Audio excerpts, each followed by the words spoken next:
The Elder Scrolls Online changes with every major update: Horns of the Reach, Morrowind, the Dark Brotherhood, etc. And now with Update 16 Clockwork City launching today, more are coming to the base game. Let's take a look at this patch that is literally hours away and see just what ZeniMax is adding and changing. As always, we will stick to the major game changers and important things, not every nitty-gritty thing. For those of you interested in the full list of changes, please see the patch notes page on the SO Wiki. We'll start with the things being added in Update 16, and first up is the zone itself.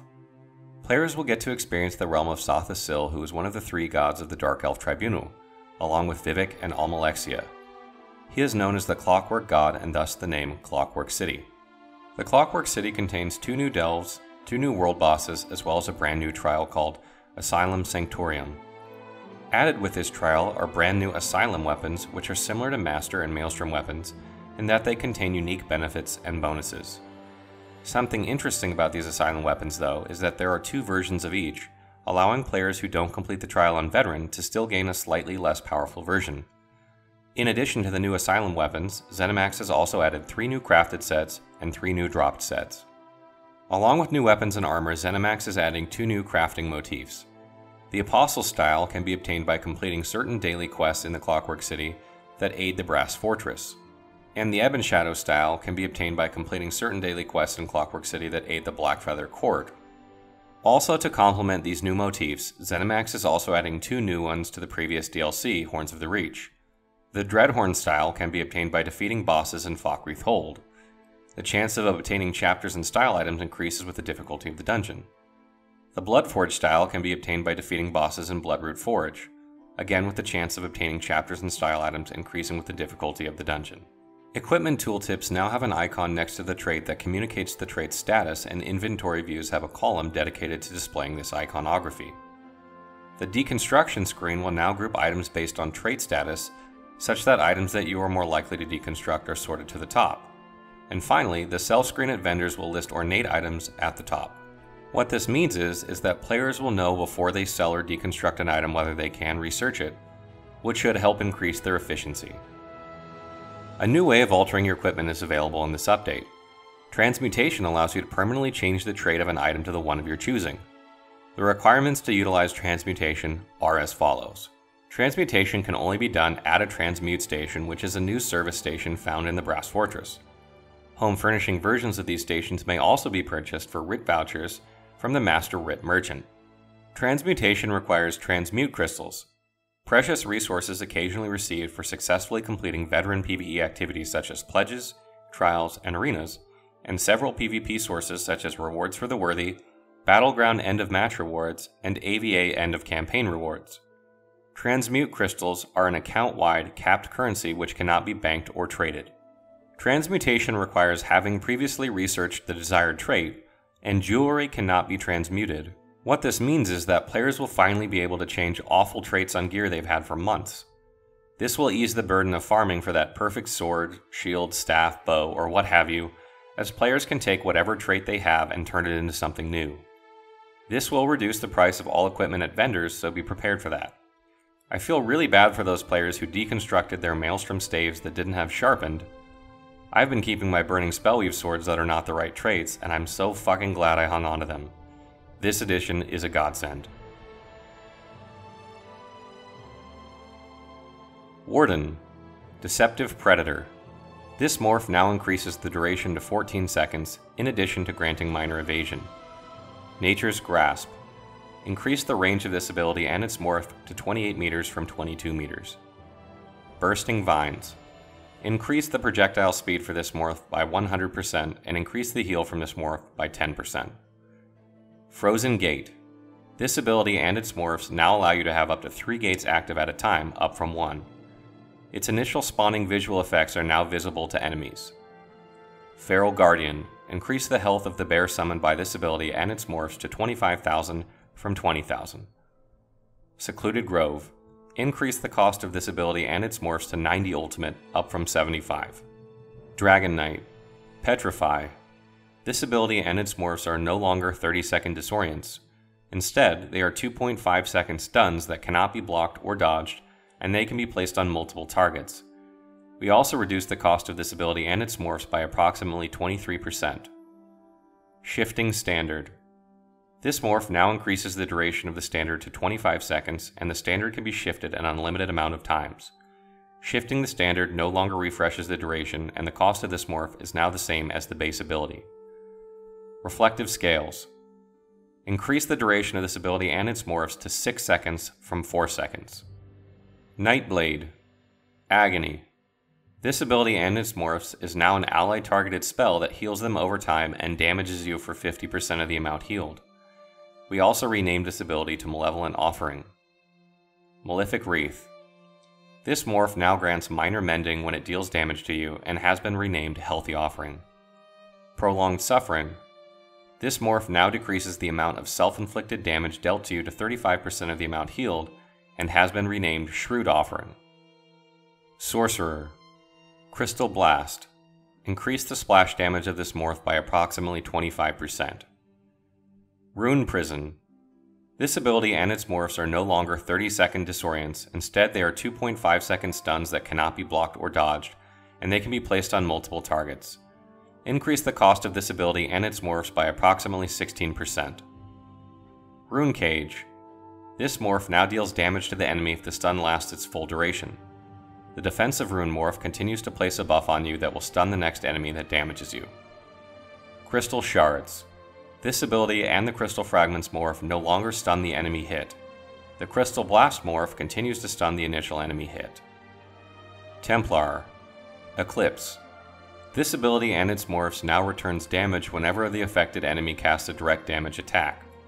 It still grants crowd control immunity when the effect ends and can now be removed by Break Free. Eclipse can also now be placed on an unlimited amount of enemies as a baseline effect. Increase the damage of this ability and its morphs by approximately 67%. Total Dark. This morph will heal you when the target casts a direct damage attack. Unstable Core. This morph adds area of effect damage when the effect ends. Solar Barrage. This morph now has a cast time that matches the base ability and now causes you to pulse point-blank area of effect damage every 2 seconds for 6 seconds. Healing Ritual. Reduce the cast time of this ability and its morphs to 1.2 seconds from 1.5 seconds. Cleansing Ritual. Increase the cost of this ability and its morphs by approximately 14%. Bow. Acid Spray. Increase the damage over time of this morph by approximately 65%. Increase the duration of the damage over time applied by this morph to 6 seconds from 5 seconds, causing it to tick for 1 additional instance of damage. Scattershot. This ability and its morphs no longer apply a 5-second disorient to the enemy's hit. Instead, they now apply a 1.5-second stun. Destruction Staff. Elemental Storm. Reduce the damage of this ability and the Eye of the Storm morph by approximately 12%. The damage on the Elemental Rage morph remains unchanged. Restoration Staff. Panacea. Increase the cost of this ability and its morphs to 125 ultimate from 100. One Hand and Shield. Shield Wall. Increase the cost of this ability and its morphs to 135 ultimate from 100. Heavy Armor. Immovable. Reduce the cost of this ability and its morphs by approximately 5%. Wrath. This passive ability has been replaced with the Revitalize passive, which increases the resources your heavy attacks restore by 12 and 25%. Rapid Mending. This passive ability no longer increases the amount of resources your heavy attacks restore, as that effect has been moved to the new Revitalize passive. It continues to increase your healing received by 4 and 8%. What we can take away from this is that Wardens and Dragonites got buffed a decent amount. Sorcerers got nerfed pretty hard in PvP, but not so much in PvE. ZeniMax is still trying to get Templars to use the Eclipse skill, which they probably will now because it's much better. Eye of the Storm got nerfed yet again because it's pretty game-breaking. Shield Wall and Panacea got huge nerfs. Heavy Armor lost weapon and spell damage from Wrath and is now only useful to tanks. And finally, ZeniMax is all but removing Disorient from their game as they've changed nearly every skill that applies it to something else. Reduce the duration of the stun applied to you when you are knocked off your mount to 2 seconds from 3 seconds, and you'll now gain crowd control immunity after this stun expires. The Master and Maelstrom unique enchantments have been rebuilt as item sets, with the new Asylum Weapons following suit as an item set and not an enchantment. This means you can now safely enchant and re-enchant these weapons and still gain the special ability altering benefit. Many of the Master and Maelstrom item sets have undergone significant rebalancing. Titanic Cleave, Master two-handed. Increase the damage bonus to Cleave's direct damage to 2000 from 688. Puncturing Remedy, Master one-handed and shield. Increase the heal amount from Puncture to 2500 from 2150, and now grants you spell and physical resistance equal to the amount healed for 3 seconds. Stinging Slashes, Master dual wield. Increase the damage bonus to Twin Slashes Bleed to 1500 each tick from 516. Destructive Impact, Master Destro Staff. Increase the damage bonus to Destructive Touch's direct damage to 1500 from 516. Rampaging Slash, Maelstrom one-handed and shield. Your low slash will now cause your next fully charged heavy attack used within 5 seconds to restore an additional 2000 magicka and stamina. Precise Regeneration, Maelstrom Resto. Increase the amount of magicka restored by regeneration critical heals to 800 from 481. Champion level raised from 660 to 690. Adjusted the minimum level for the following normal difficulty dungeons to level 45 for the purposes of using the Dungeon Finder. Banished Cells 2, Bloodroot Forge, City of Ash 2, Cradle of Shadows, Crypt of Hearts 2, Darkshade Caverns 2, Elden Hollow 2, Falkreath Hold, Fungal Grotto 2, Imperial City Prison, Runes of Mazatoon, Spindle Clutch 2, Wayrest Sewers 2, White Gold Tower. Adjusted the minimum level for the following veteran difficulty dungeons to CP 160 for the purposes of using the Dungeon Finder. Veteran Bloodroot Forge, Veteran City of Ash 2, Veteran Cradle of Shadows, Veteran Crypt of Hearts 2, Veteran Falkreath Hold, Veteran Imperial City Prison, Veteran Runes of Mazatoon, and Veteran White Gold Tower. I think for the most part ZeniMax got it right here, and most of these are good changes. With the addition of the transmutation system, players will be able to save themselves some grinding by using the transmute crystals. You'll still have to farm for the crystals, but that could be a lot more fun than just running City of Ash 800 times in a row. ZeniMax seems to be slowly trying to separate PvE and PvP, first with sets and now with morphs of skills. We'll see just how this pans out over time, but they'll have to be careful. Stamina and magicka morphs of class skills might pigeonhole certain classes into playing PvE or PvP exclusively as stamina or magicka if they outright make PvE and PvP morphs.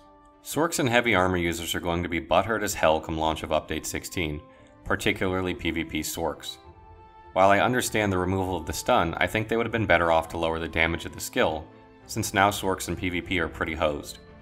Heavy armor users lost quite a bit with Wrath, which all but ends the last remaining player's days wearing this in PvP. I like the addition of the new Asylum Weapons, and I like the approach ZeniMax is taking with them. It means I need to go farm some gear, but that's part of the fun, right? Also, setting a minimum level cap on the hardest dungeons when you use Dungeon Finder was long overdue, especially since they added the 15-minute penalty if you quit. I might actually be able to get something done now. Thoughts on the changes? Insights of your own to share? Share your thoughts in the comments.